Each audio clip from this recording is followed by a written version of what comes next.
Working for social change and caring for others can be exhausting. Burnout is a risk to you and to our sector. Many people feel they don't have any choice but to leave their work for the sake of their own mental health. Much of the problem is systemic, broken social and health services, oppression, global crises. So, what can we do about it? To find some answers, we're joined by Farzana Doctor. Many of you may know her as an award winning author of 4 novels and 1 poetry collection, but Farzana is also an activist, a community organizer, and a social worker who has been working with individuals and couples since 1993. She has also just released her latest book, 52 Weeks to a Sweeter Life, a self and community care book for helpers and activists. So, we're well placed to have this discussion with Farzana, and over the next 45 to 50 minutes, Farzana and I will talk about her ideas on how to address burnout and finding ways to bring more self and community care into our workplaces and into our lives. So let's begin. Farzana, welcome to 5 Good Ideas, and thank you for joining us here today. Thank you so much for having me. Well, and thank you for saying yes immediately when we reached out. This conversation is important in this time. Why do you think we should be having it right now? What's the timeliness of this? I think we probably should have been having this conversation a long time ago. I remember when I was in social work school, we had one lecture on the topic, and there wasn't really much practical information about how to think about this over the long term. But the reason why I'm so interested in all of this is over the years, I've been talking with so many people who work in social change or advocacy or helping, who are having such a hard time. And often those people are a little bit confused about why it's so hard for them to implement all the good ideas they already know about. And I think we need to, talk about what some of these misunderstandings are, some of the myths around burnout and self and community care. So let's start with the basics. How does burnout happen? Okay, yeah. So this is the first good idea. At least I think it's a good idea. I'd like us to understand that burnout is structurally rooted. So in order to address it on societal, organizational, and individual levels, we have to start with the idea that it is structurally rooted. So by structurally rooted, we're talking about all the isms, we're talking about capitalism, we're talking about unfair wages and overwork. We're also talking about things like racism and colonization and ableism and sexism and all the other oppressions that devalue us as humans and just wear us down. And if we look at this as being structurally rooted, we're going to come up with better organizational strategies. And later on, hopefully we'll talk about that. And I also think that if we look at this structurally, we're going to come up with better individual strategies as well. And I wanted to talk about that level of things at the very end of this webinar, because we have this really bad habit as a society of individualizing all of our problems when they're not individual, and putting all of the blame on the individual to fix this, and it's not possible. So that's at the heart of a lot of that. We think about our own care and we think about care for the community as 2 separate things. Is that the right approach? How do we change that up? Yeah, I think we have to remember that the 2 concepts, self and community care, are completely linked. I think, we all have probably cringed a little bit. Every person who is on this webinar has probably seen Self-Care Sunday hashtags and then cringed a little bit.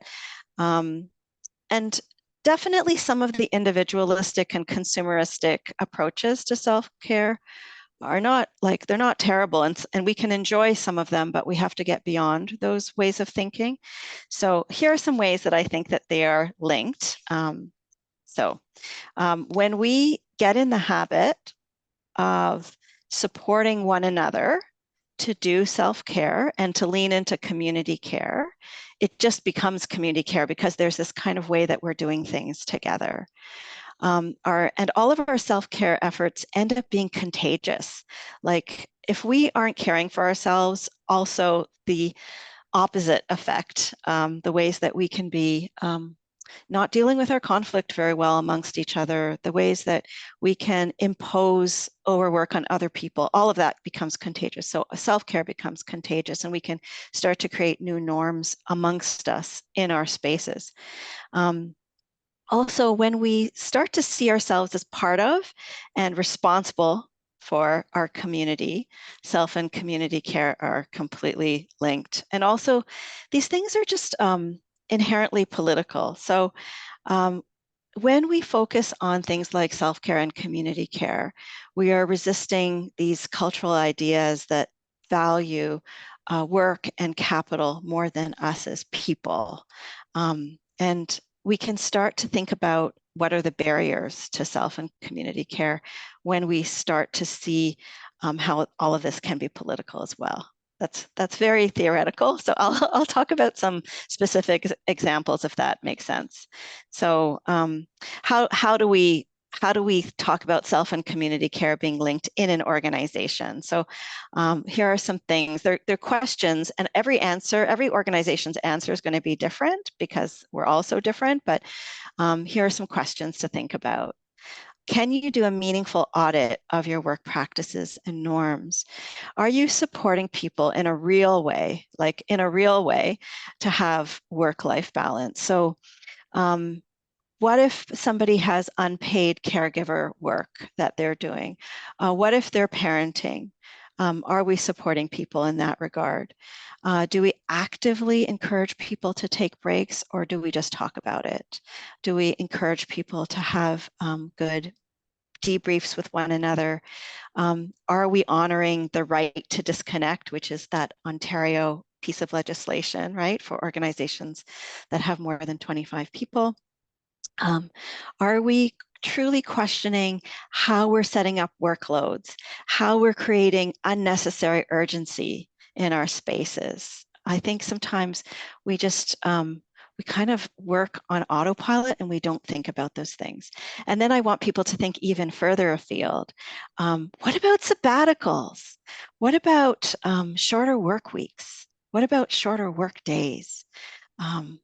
Are we having conversations about internalized capitalism? So those are some ways that you can start to think about that in an organization. And I also wanted to just highlight something that Diana Chan McNally said in a previous Lunch and Learn. She talked about helping our folks to be more involved in advocacy work. And nearly everybody who comes into this field because they are just so passionate about social change. And then we end up realizing that, oh, our systems are kind of broken, right? And so we must not thwart efforts to create social change, because this is part of why people are in this field, and we need to encourage it. And that's both the stuff we do within organizations and also on the external and the global kinds of issues that we're working on. Sometimes we separate those things out. We think, like, why should people be focusing on global issues? But these global issues affect us in huge ways too. So maybe I'll just stop there because that's a very long answer to that question. Well, I mean, I think what that answer does is it gives us a sense of the scope and in how many directions people are pulled, personally, emotionally, in terms of the issues, and then how do you intentionally and mindfully navigate that so that you protect the person. And so that gets to a little bit of how do we start addressing burnout? Because if we respond to everything, if everything is urgent, if everything has an immediacy to it, how do we prevent that burnout, or how do we manage for it? So first of all, we've got to normalize. We've got to normalize burnout, compassion fatigue, vicarious trauma, all those things that happen to us. We really need to acknowledge that care and advocacy work does have an impact on us. We are supposed to feel upset, right? We are supposed to feel upset by human suffering, oppression, colonization, all of these things. So first of all, we just have to normalize that this happens. And maybe rather than focusing so much on prevention, we want to focus a little bit more on ways in which we want to acknowledge it and notice it and respond to it. And I like to see this as a continuum, an experience that falls on a continuum. So on this end, maybe there's feeling a little crispy. And on this end, we have feeling totally burnt out. And I can tell you, like in my 30-year career, I have been crispy probably dozens of times and fully burnt out twice. And I say that to normalize it. And maybe I'll just talk about some ways that we can like very practically notice, acknowledge, and respond to it. So the first thing that I like people to think about is like, what are your early signs of burnout? And just maybe that's a question for everyone to ask themselves right now. What are your early signs? For me, it's always things like changes in my sleep pattern, ways I feel less generous, ways that I am just less curious. I might be way more irritable at home. So just notice, what are those early signs for you? And encourage the people around you to do regular debriefs. I have this technique that I've kind of coined, the sticky feelings technique, that's in my book. And it's just one way for us to like stop and notice like what feelings were sticky today in our work. And then we need to find good ways to respond, right?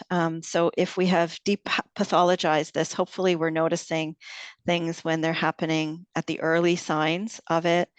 And I can tell you that when it's the early signs for me, I would just talk to a friend. I would maybe schedule a little more time off for myself, try to cancel something.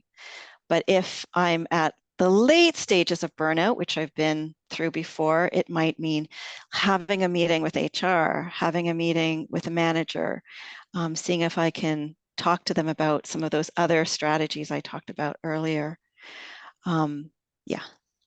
So I think that's the biggest way, is like we just have to stop seeing it as like an individual shame. Yeah. Mm-hmm.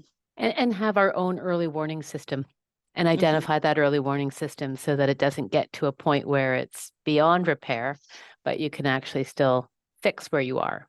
Yes. So that brings us a bit then to like, so what guides us? What Mm-hmm. should be guiding us to address this, Yeah. and sort of navigate our way through it? Because I think that's what Yeah. we all struggle with, how to get through. Yes.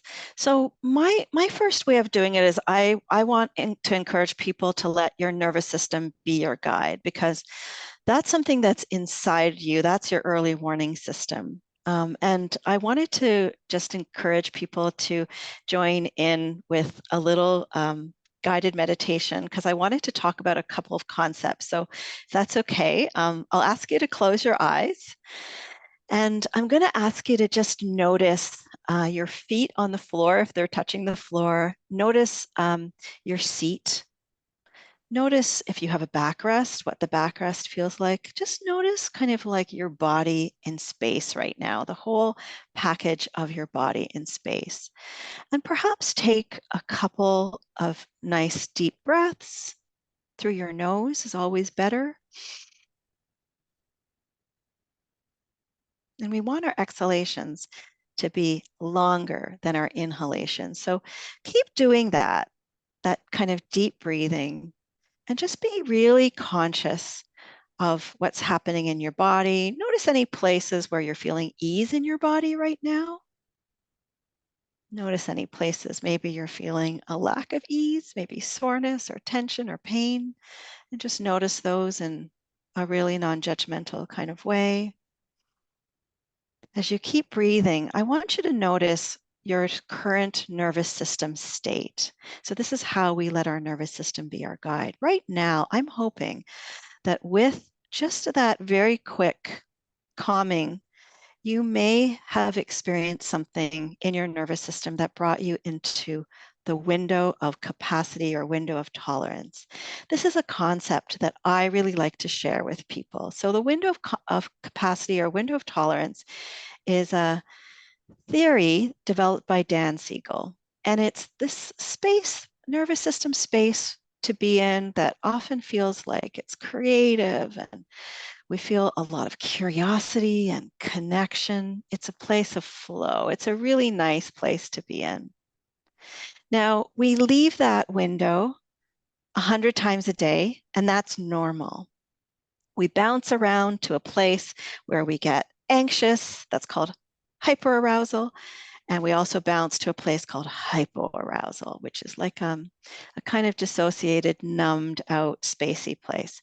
So constantly throughout the day, we're going to be moving around like this. And so we want to just take a moment to notice our state and kind of go, what can I do right now to help myself come back into the window? Would a couple of deep breaths help? Would getting up and moving, would going for a walk help me? Would shaking out my body like dogs do help me? So that's the window. And we can also do this as community care. So if we can normalize this as something that we encourage those we work with to notice. And again, non-pathologizing, you're just saying, hey, this thing just happened. Do you want to just take a moment with me and notice your state? When we come back into that state of the window of capacity, we feel calmer, we feel more compassionate, self-compassionate, and we feel more creative, and we're able to address the things that we're dealing with. And that's also the place where we can say to ourselves, I am having a hard time. Can we talk about that? What are we going to do about this? So that's an individual level as well as a community level thing we can do for each other. It's great because you frame that almost like it's like a reset. Just pause, close your eyes, breathe deeply of the awareness, and then you can, and I like that term, window of capacity. Like suddenly there's this opening that you can come back into. And that's a very positive framing for all of that. That's great. Thank you. So that's 4 good ideas. Oh yes, that's the 4th one. Yes, already. So I know. So 5, you have 5 good ideas. Is there a big thing that we can do? Is there the one big silver bullet to making this happen in our practice? Yes. So the 5th idea is ditch the grand gesture approach to self and community care and replace it with multiple daily practices. So what is the grand gesture approach? You might recognize it in yourself. I'm going to tell you what I used to do, which was the grand gesture approach. So it looked like this. It was working, and then going on vacation. And the first 3 days I was sick because my body, was keeping the score. Or it might have looked like once I did take those couple of weeks of vacation, feeling like it just wasn't enough, it just wasn't enough. It might look like going to a spa and wishing I could live at the spa. And even the community care had a similar ring to it. Like I'd find myself just rushing headlong into other people's crises, because I loved and cared about them, but not checking in on what was happening inside of myself, my own capacity, or only asking for help from my community when there was like an utter crisis in my life. So that's what the grand gesture approach looks like. So the opposite to that is multiple daily pauses. So it's checking in with your nervous system multiple times a day. It might look like standing up multiple times a day and moving in whatever way you're able to move. For me, I really like to do a quick, 3-minute dance. And there is this kind of important thing that's going on. It's not just like I get to be silly. It's that somatically, we need to kind of complete the stress response cycle. We need to shake out. We need to come back to a sense of calm by completing a stress response cycle like that. Self-care multiple times a day, community care multiple times a day might mean I'm reaching out to friends when I don't really need them very much, or when my needs are really low, or offering that kind of support, not just when people are in crisis, but on a regular basis. And I want to say something that's kind of important around this. To do this, I needed to understand my blocks. And I want to come back to this idea of, that this is all structurally based. Okay. So I needed to understand what my blocks were that were structural, and then what my blocks were that were personal, but structurally influenced. So I'll give you a little list of what some of those things were. I needed to thoroughly think about internalized capitalism and how it was impacting me and how much I was hustling in the world. I needed to look at the different forms of trauma that I had experienced and what trauma adaptations were intersecting with my work life that were making me really value overwork and having trouble with some boundaries. I had to think about being raised by a workaholic dad. And while I love him so much, he taught me some really, hard, hard things that I had to untangle. So, and there are structural reasons behind why he's a workaholic too. So it was like really unpacking a whole lot of bags. And all of these multiple daily practices need to be supported by an organization if we're working within an organization too, right?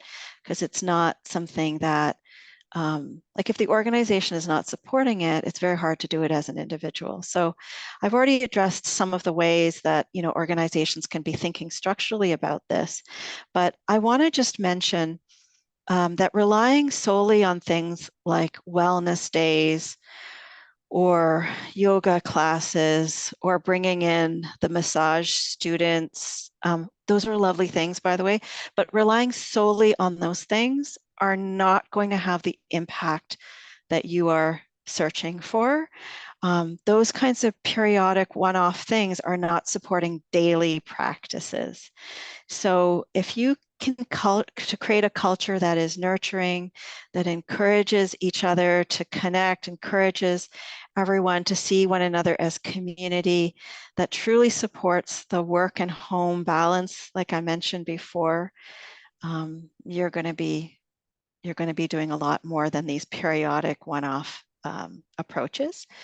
And then finally, thinking about how most of the people on this call are people who really, come into this work because you care so deeply about social change, about helping others. We really need to find ways to balance out all the hard stuff. So we need to remember the beauty of our work, the wins in our work, what's sacred about our work, what's meaningful about our work. And we also need to find joy in the work. And if you're having trouble finding joy in the work, talk to other people about that. But we have to find joy. And then we have to find joy outside of the work too, right? Because we're not just our work. We are hopefully 100 other things besides our work. Yeah. So much in there. Thank you, Farzana. That was just terrific. Those are a whole slew of ideas, but I think in this last point, it's really about this building a bit of a culture for yourself of how you take care, and knowing what your, and you going back to the beginning, knowing what your early warning signs are, and building things that really address that in a regular pattern, and not to say that the spa isn't a nice thing to do. Everyone likes a day at the spa, but there's more, and there's more that can happen. That's just terrific. Thank you. So as I said earlier, if you have questions for Farzana, now is the time to put them in the Q&A box at the bottom of your screen. I'm not going to be taking questions from the chat, so please put your questions into the Q&A. But many of you sent some questions in advance, so I'm going to start with some of those questions because they are absolutely picking up on some of the themes that Farzana has been taking us through.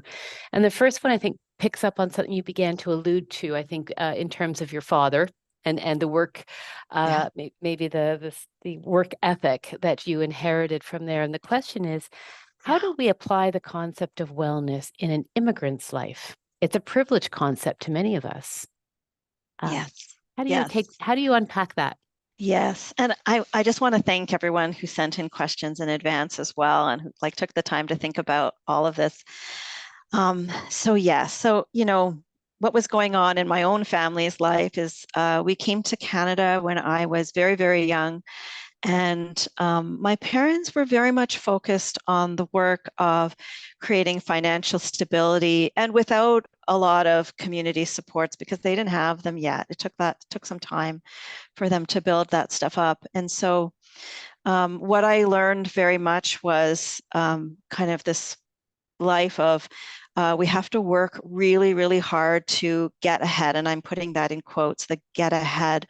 There was a lot of stuff that we were doing that was very much around being model minorities. So don't rock the boat, be the first in your class, don't complain about racist bullying, all that kind of stuff was very much part of what was going on.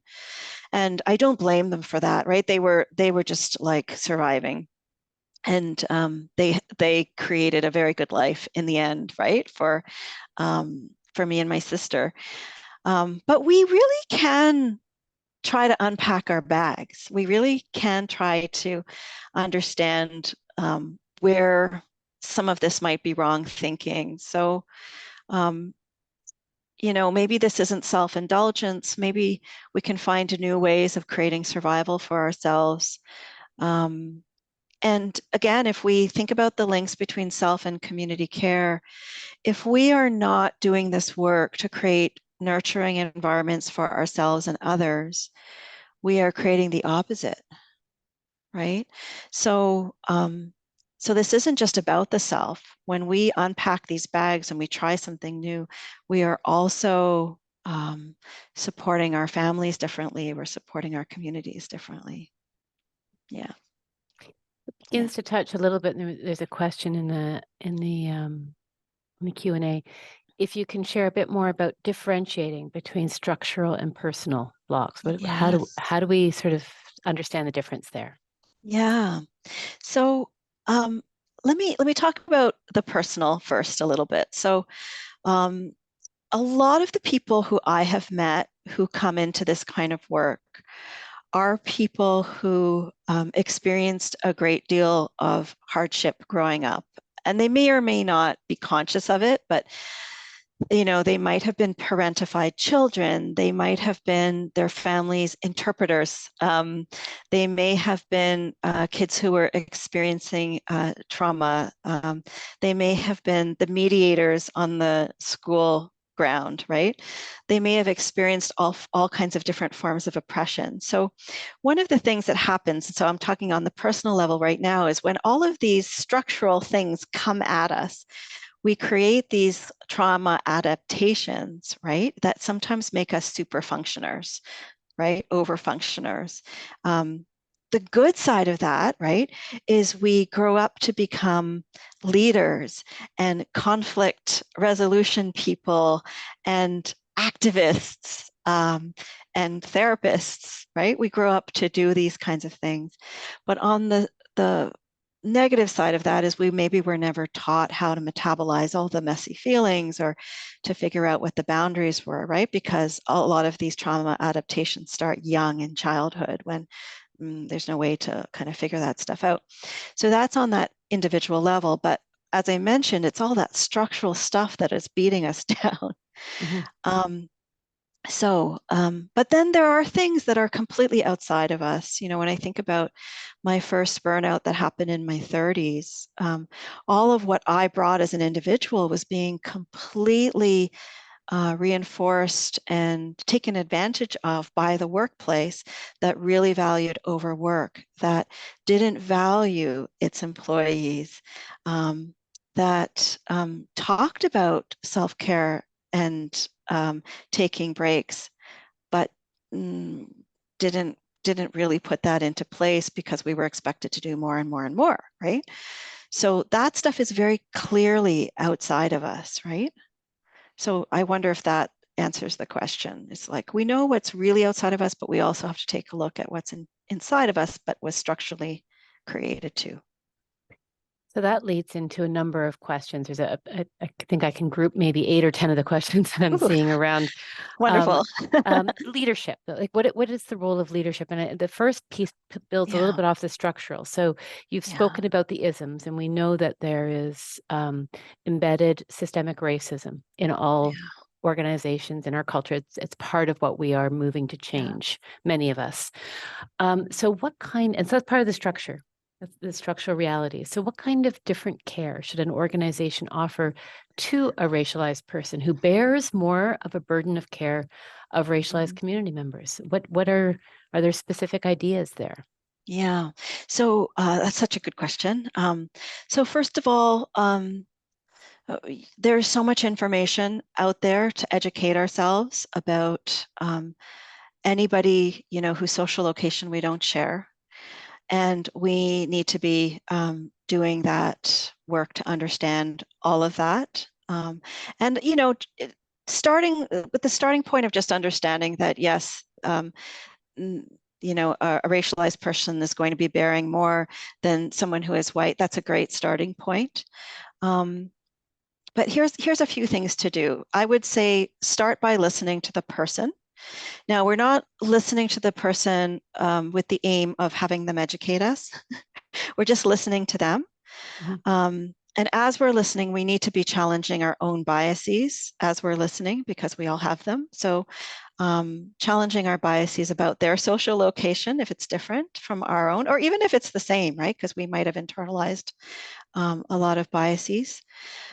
We also need to challenge our notions about burnout. So if we are still sitting in the place that, well, they're just not taking enough care of themselves, or why didn't they go and access EAP? Like if we're not thinking structurally, we need to keep challenging our biases. Listen to them with that structural understanding of what needs to change in their job. Um, Also let them know that you're listening to them with that structural understanding. Like make that transparent because that'll probably make the person feel much safer, right? Um, so what are some of the things that the organization could be changing in order to support this person? What needs to change in terms of workload, in terms of urgency, in terms of um, balancing all that they're doing at home, right? And all that they're doing at work. Um, what are some of the things that they might be doing that are that added work? Like sometimes racialized people end up, sitting on all the committees, the anti-oppression committees, and then what burden is that placing on them? And how do you offset that burden in some other way? Um, are leaves possible? I always want to talk to people about leaves, right? Can they take a paid leave? And we need to think about what biases do we have about leaves. When I've talked to people about like when they're really burnt out and they need to take a leave, they'll often say, "Oh, this will be looked upon poorly. People will see me in a negative light if I take a medical paid leave." And it will bite me in the ass, right? So I don't want to do that. So can we start talking about leaves differently? Can we actually encourage that as one of the good options that people can take if they are nearing or in burnout already? And then we need to talk about what does the reentry look like afterwards? Has anything changed to make this better for folks? Um, and the opposite of this is where people will just say something like mildly or moderately um, judgmental and focusing on individual like areas only. So Mhm. yeah, so you want this full conversation about what is going on here that has harmed you, essentially.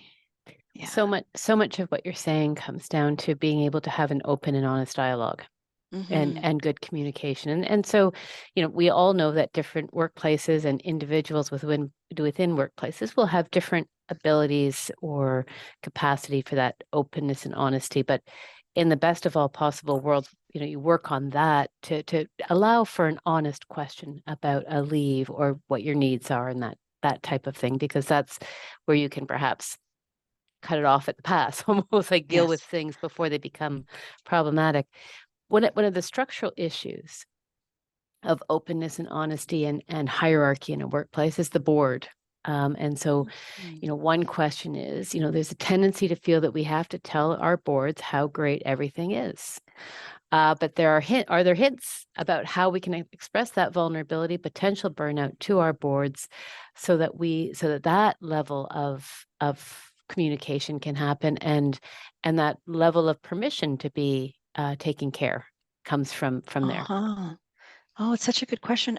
You know, boards are made up of people, right? And just like we encourage boards to have anti-oppression education so that they are informed in a really good way into the work that an organization is doing, maybe they need to be informed in a good way about understanding burnout differently, and understanding some of the structural reasons for burnout and the organizational responses. Like I really think that this is a societal problem, that we have a lot of wrong ideas about burnout and self and community care, and so probably those board members do too, right?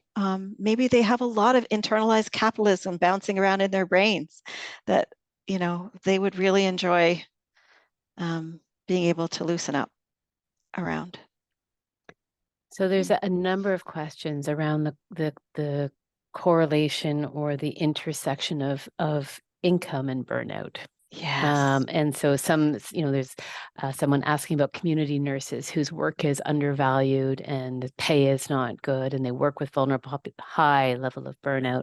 Yeah. Others that talk about having to choose between burnout or financial stability. So how do we address that? I mean, that's a very structural issue.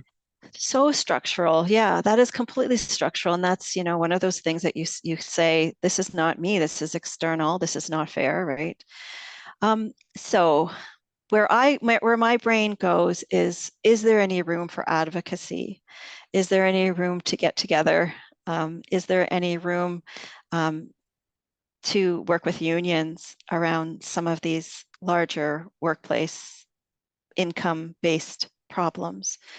But then what do you do in the meantime, right?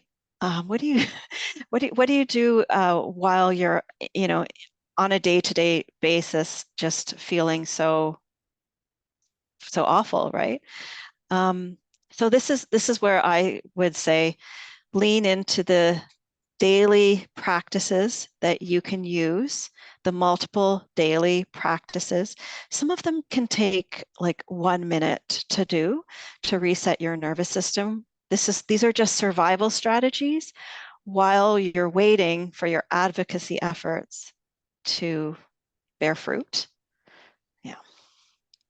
That's great. Mhm. So then there's the question of there's a little bit around what should the organization be doing in terms of delivering options and solutions? What is the responsibility, their duty in doing some of that? And what are some Yeah. ideas? Yeah. So I touched on some of this earlier. So really ask the question. So I'll talk about a past workplace of mine that I shall not name. um, they talked a lot about we really value families, we really value parents who are in this workplace, we really value women. But when it came to a worker having a sick child at home, um, were they encouraging the person to take their like to use some kind of strategy that would benefit from them? Could they work from home? No, they weren't allowed to work from home at that time. She asked, could I take one of my own personal sick days? I don't get sick very often, but my kids sure do. Can I use one of my own personal sick days? And she was told no. She had to take a vacation day, right? So we really need to think about like, what are we doing in these nitty gritty situations? Because And you can just survey your staff. Like, what are some of the hardest work-life balance things that they're coping with? Um, what about some of the people who are in the sandwich generation and who are doing unpaid caregiving work? How are you helping them to sort some of this stuff out?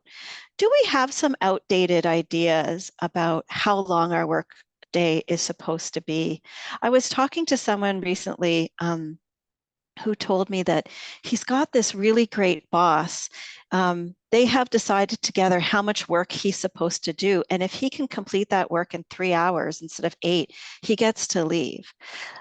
Now, that could be a really challenging notion for a lot of workplaces, but why? Like, why are we still working with some really outdated ideas? So I would say it's really sit down and think about your people, what's causing them stress, and what can you do to support them.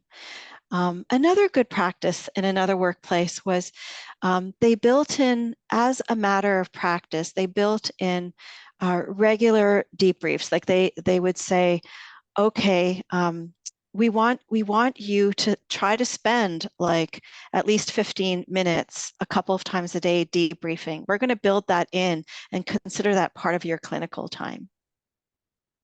Um, it's stuff like that. Yeah. Yeah. But it's really, as you're saying, it's beginning with what is the reality of your workplace? Yeah. Because as much as we can sort of categorically, this is the not-for-profit sector, there's everything from, high needs, people working in the addictions field. There are others working in classrooms. There are others working in advocacy. There's others. So it's just there's a whole range of what people are Yeah. doing, and the realities of what's possible are different. Yes. Many organizations have kind of gotten past that punch the clock mentality because of COVID, hybrid, remote work, and so there's a different sensibility around timing. Other people have to show up. They have to be there at 8 a.m. They have to be there till 5, and they're facing people all day long. So Yes. where your points of intersection are going to be very different. Yes. Yes. But your point is that audit thing, almost like an Yes. organizational audit. Do your own audit, and like, how could you ask some really meaningful questions? How could you set it up so that people will respond to you honestly? And Mhm. so the meaningful questions, can you give an example of that? Because I think that's really the nub. Like, how do you Yeah. get Yeah. into it? Yeah. So, okay, so let's say you're having a meeting with your staff. You might say to them, listen, I know that burnout is a structural issue. I know that it's not your personal failing. And I see it on a continuum. I see it as normal. It's not a pathological thing. I see it as something that is just a risk for all of us. Start there. Now, I want to ask you some questions about how is it that we can build more community care into our team, into our workplace. And I'm really want to emphasize the structural thing so you get where I'm coming from. And then give people time, to answer that. They might answer that in the team meeting. They might want to send you their answers later. Mhm. But give them a few examples of things that you have been thinking about so that you're on the right track. What makes it hard for you to ask for a paid leave? What makes it hard for you to take breaks? You are entitled to this amount of time of breaks, but what are you finding is getting in the way of that? What's eating into your time? And what do you think we could do to take care of that, right? Um, what do you think we could do all together as a team to create a nurturing environment?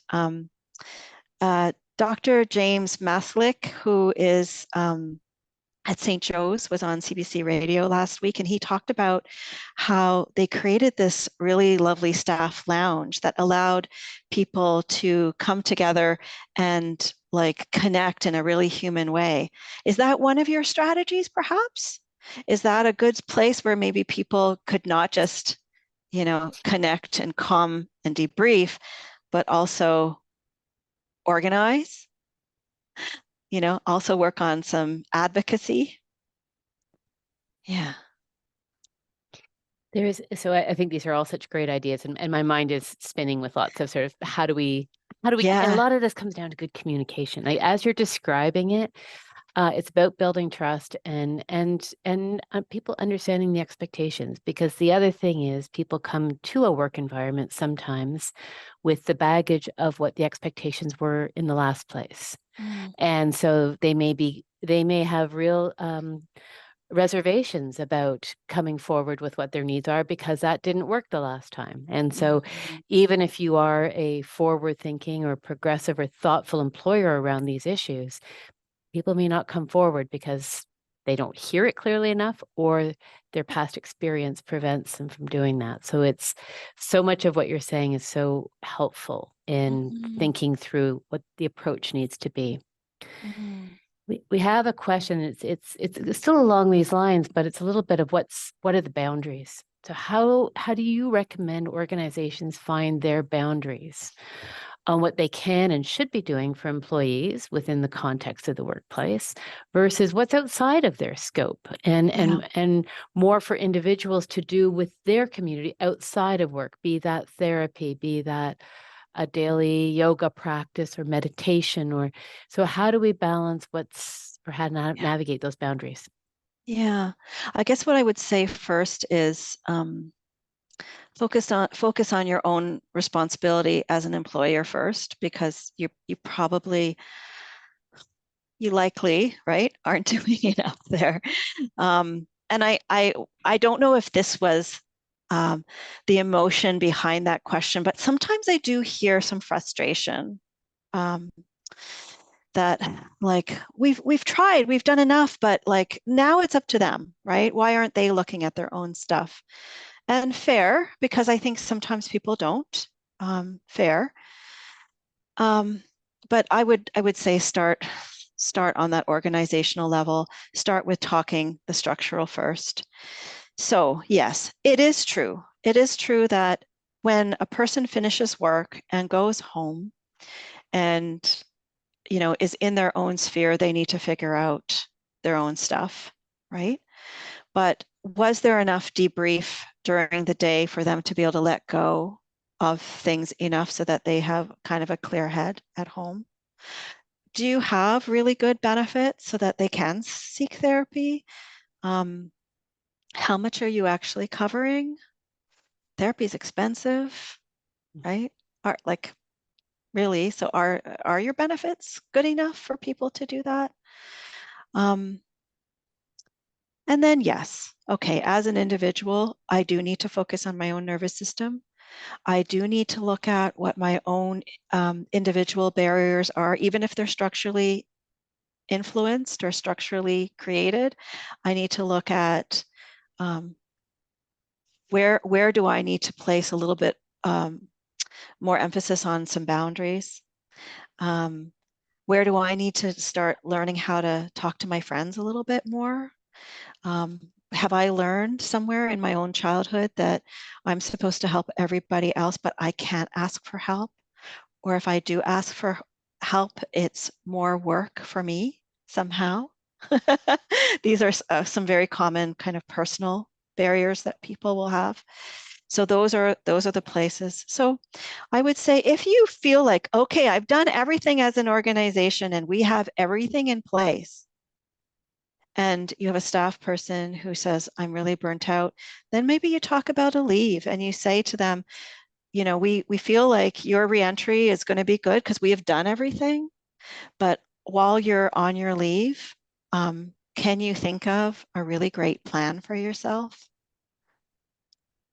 to, maybe see if you can unpack some of the personal things too? Yeah.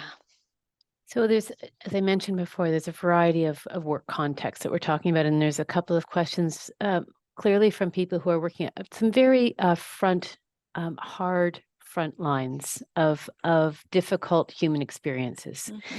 So one person, and so one question is, would like to hear more about supporting staff through grief and loss, mostly resulting from the drug crisis. And so some of that very traumatizing experience that's part of your job. When your job involves traumatic experience, my expectation is that puts a much higher burden of support on the employer. I'm going to double barrel this with some more questions. If the Okay. employer isn't coming forward with supports, how do you advocate that that's a necessary part of what's needed? Or do you know, so just some of your thoughts on that. First, the sort of, I think, the hard edge of getting, you know, whether it's grief counseling or specific really interventions through the workplace. So not off you go, use your Yes. benefit and figure it out, but is there a more interventionist approach that an employer can use? Yes. Yes. So first of all, I just want to validate, right? Like when we are encountering work where we have a high level of crisis and a high level of death, it is supposed to impact us, right? We do have a higher risk of burnout, and I'm going to say vicarious traumatization and compassion fatigue. Like those are real. And for me, when I think to the couple of times when I experienced burnout, it was always vicarious traumatization that was intersecting with it. It was, suicides that I was trying to metabolize. It was, maybe a collision of things happening at once. One of the times that was really hard, it wasn't a full burnout, but it was definitely a crispy time, was maybe about 3 months into the pandemic. Every client I was working with, every social worker I was supervising, everyone was so anxious, right? So super, super anxious. Our whole world was anxious. And I was anxious, we were in this kind of just situation where we were just so bogged down with a lot of feelings. So I just want to say, like, when we are in crisis moments, when our societies are in crisis moments, it's rougher. So that's the validation. So what I would say is, are you building in enough time for these folks to have their debriefs together during the day so that they're not just going from client to client to client to client, emergency to emergency? Like, are they getting times to do a nervous system reset? Are they getting time, well, to eat, to drink water, to do all those basics that come in having breaks? Are they able to sit down with somebody else, a team member, and say, I need to talk about that last thing that just happened. This is what's coming up for me. The sticky feelings technique that I use involves on a daily basis doing a little list of all of the memorable or meaningful interactions that I had. So generally I list like the list of clients, but I'll also list like other things, like maybe I talked to an activist friend and we were talking about something that was really upsetting us, or I was talking to a friend who I was supporting through a breakup or something. So I'll list all of those interactions. And then I'll make a list of what were like the important themes of that conversation, like 2 words. And then I'll list what were the sticky feelings. What are the feelings that have stuck with me that I'm still like thinking about that might keep me up at night tonight? So I make a list of those sticky feelings. Not all of the interactions will leave me with a sticky feeling, but I pay attention to that. And there is something pretty magical that happens when I acknowledge those feelings, when I send some compassion to myself, when I'm doing it in a pairs exercise with a colleague in particular. And then if it's still sticky after that, we need to then look at like what was a personal trigger for us. What might be some countertransference going on? What is the me in all of this? What's the bad memory that I'm maybe that's becoming alive in this moment, right? So that's an example. Do you have enough time for your employees to do that? Is what I would ask. Yep. Yeah. Wonderful. Thank you. You're welcome. I want to give you more time because there's so much more to discuss. But I want to thank you. I want to close here and thank you so much. You've given us many, many things to think about, consider, and really take into our practice as employers, as workers, as people serving the community and working in communities. So thank you for such a thoughtful book. Thank you for a thoughtful presentation and conversation today.